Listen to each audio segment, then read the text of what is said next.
First year chapter number 4 lecture number 3 start करेंगे।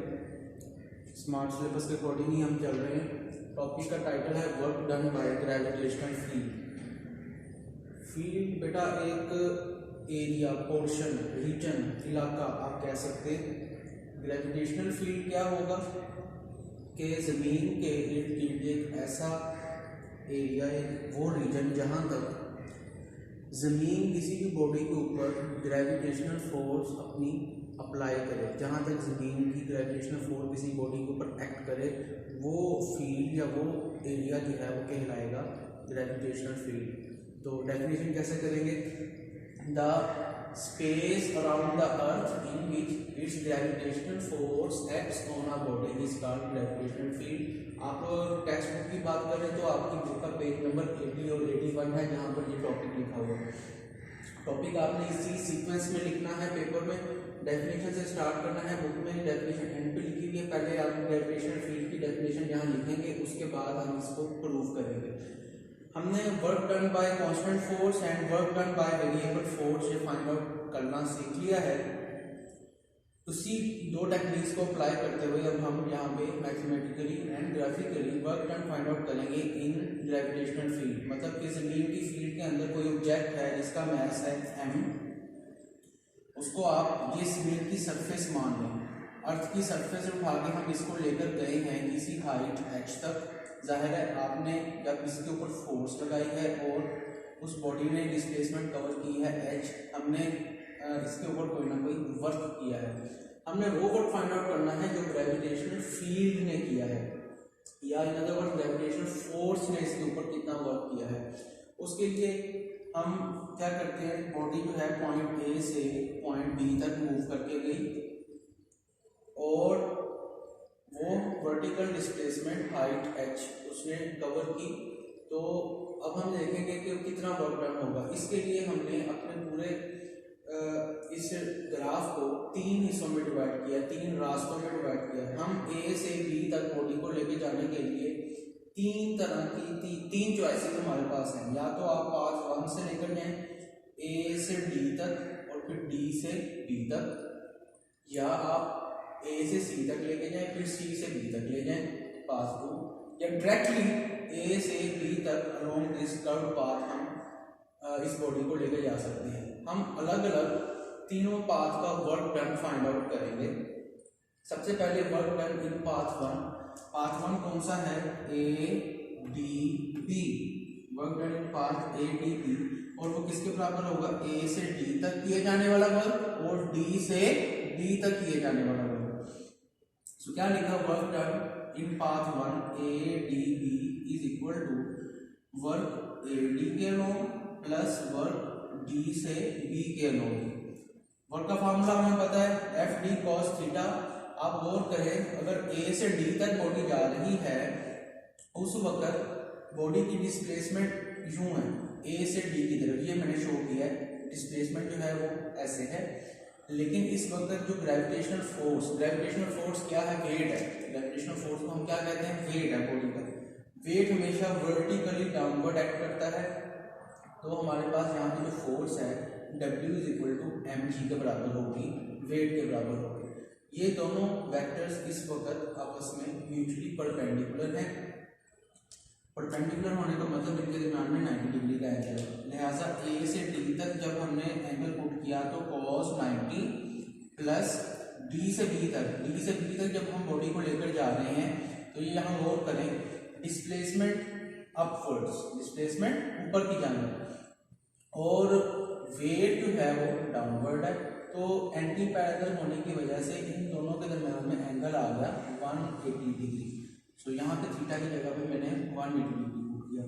Force की जगह mg जो कि वेट है और डिस्प्लेसमेंट की जगह हाइट मान लें, cos 90 0 होता है। Again w mg d h और cos 180 का आंसर -1 होता है।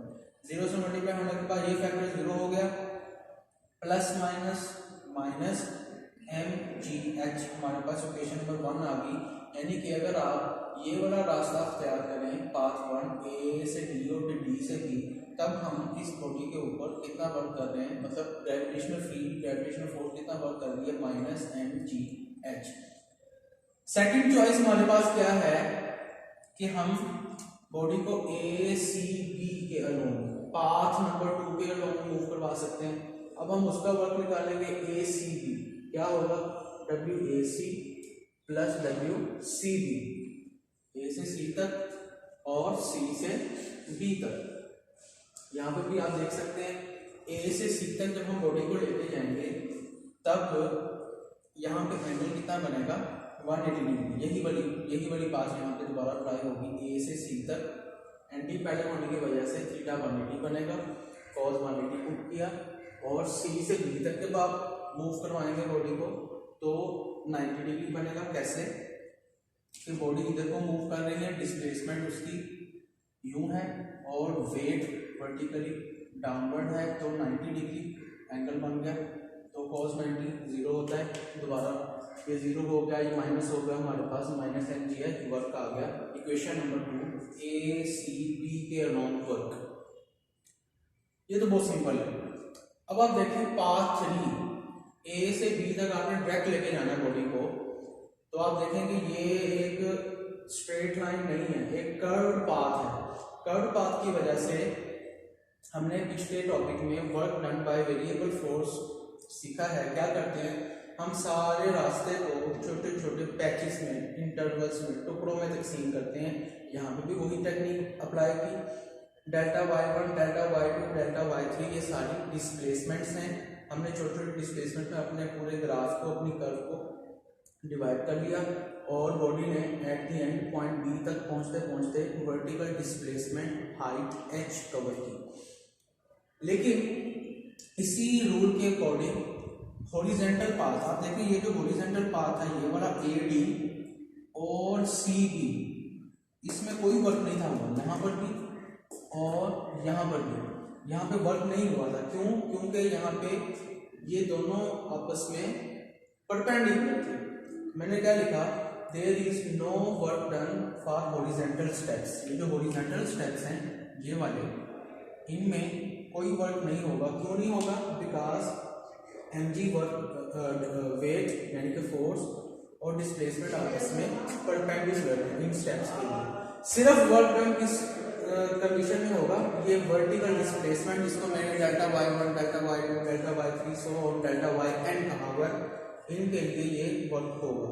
तो वो वर्टिकल डिस्प्लेसमेंट के लिए हम देख चुके हैं कि एंगल 180 बनता है। यहाँ पे सब के लिए एंगल 180 बनेगा। डेल्टा y1 के लिए भी फोर्स और डिस्प्लेसमेंट के दरमियान में एंगल 180 बनेगा, y2 के लिए भी, y3 के लिए भी, yn के लिए भी।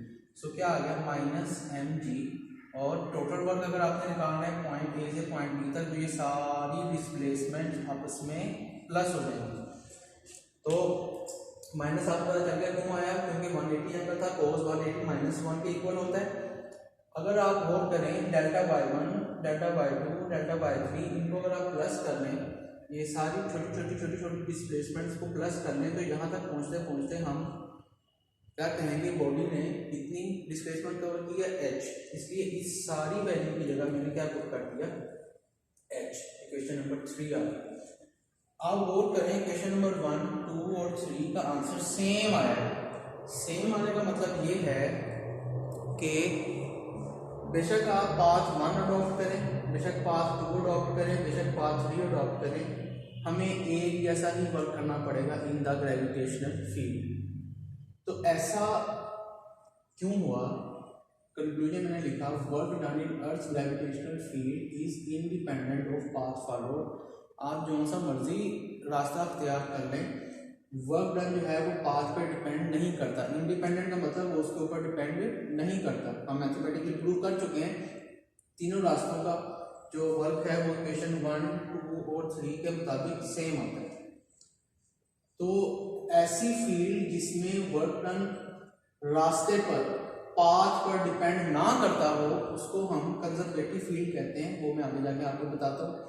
उससे पहले हम एक छोटी सी चीज और प्रूव करते हैं। बुक वाले ने ये लिखा है कि क्या आप प्रूव कर सकते हैं कि किसी भी क्लोज पाथ में वर्क डन 0 होगा। क्लोज पाथ का मतलब समझ लें, A से D, D डी से बी और बी से वापस ए आपने आना है। कैसे? ए से डी, डी से बी और बी से ए, तो ये क्लोज पाथ बनेगा। या आप कहें ए से सी, सी से बी और फिर बी से वापस ए, ये क्लोज पाथ बनेगा। इस क्लोज पाथ में वर्क डन 0 आएगा। वो मैं प्रूव करता हूँ। यहाँ पे मैंने क्या हाईलाइट किया, we will prove that work done along close path A D B A या ए सी बी ए वो 0 आना चाहिए। सो ए डी बी ए ये जो पाथ हमने लिया ये किसके बराबर होगा? Work along A D plus work along D B plus work along B A. इनको मैंने अलग करके स्प्लिट करके लिख लिया। ए डी के अलोंग वर्क जो है वो 0 था। ये देखें आप, ए डी के अलोंग वर्क क्या आया था? 0 आया था। इसकी जगह मैंने 0 पुट कर दिया। डी बी के अलोंग क्या आया था? डी बी के अलोंग वर्क आया था माइनस एम डी एच। इसकी जगह मैंने minus M D H put कर दिया। और बी ए, ये जरा ध्यान करना, ए से बी तक जाने के लिए जो वर्क हुआ था वो माइनस एम डी एच था। बी से ए आ रहे हो, वापस आ रहे हो, तो वो प्लस एम डी एच होगा, क्योंकि पहले बॉडी ए से बी जा रही थी ग्रेविटेशनल फील्ड के ऑपोजिट, अगेंस्ट, मुखालिफ समत में जा रही थी। अब क्या है, वो बी से ए आ रही है, वापस आ रही है, डाउनवर्ड आ रही है। ग्रेविटेशनल फोर्स हमेशा डाउनवर्ड एक्ट करती है, इसलिए अब यहाँ पे cos 180 नहीं है, cos 0 है। पैरेलल हो गए हैं ये दोनों वेक्टर्स जो हैं वो पैरेलल हो गए हैं, एंटी पैरेलल नहीं रहे। लिहाजा यहाँ पे मैंने माइनस एम डी एच की बजाय प्लस एम डी एच लिखा। सो प्लस माइनस माइनस, ये प्लस का एम डी एच और माइनस का एम डी एच आपस में कैंसिल हो गए। वर्क डन जो है वो क्लोज पाथ में 0 आ गया। सो हमारे पास यहाँ पे दो रिजल्ट्स आए कि वर्क डन जो है वो इंडिपेंडेंट है पाथ फॉरवर्ड के। दूसरी बात, अगर आप कोई क्लोज पाथ में वर्क डन कर रहे हैं तो वो भी 0 है। Field in which work done in a close path is 0 is called conservative field. Conservative quantities भी होती हैं, आपको मैंने चैप्टर 3 में पढ़ाया था। ऐसी फील्ड जिसमें वर्क डन जो है वो पाथ पे डिपेंड ना करे। दूसरे अल्फाज में क्लोज पाथ में वर्क जो है वो क्या हो जाए, 0 हो जाए। ऐसी फील्ड को हम बोलते हैं students conservative field. Example gravitational field है, इलेक्ट्रिक फील्ड है, इलास्टिक स्प्रिंग फील्ड है। ये आपकी किताब में एक साइड कॉलम बना हुआ है, वहाँ से भी आप देख सकते हैं, ये ऑब्जेक्टिव में आएगा। लेकिन यहाँ पे एक कंडीशन है, हमने यहाँ पे फ्रिक्शनल इफेक्ट्स जो हैं वो इग्नोर किए हैं। जितने भी हमने पाथ अप्लाई किए हैं यहाँ पे, वहाँ पे हमने फ्रिक्शन को इग्नोर करने के बाद ये वर्क फाइंड आउट किया। फ्रिक्शन को इग्नोर करने के बाद ये ऐसा होगा कि वर्क डन जो है वो इंडिपेंडेंट ऑफ पाथ होगा और क्लोज पाथ में 0 होगा। So this is all about work done by gravitational field. Thank you.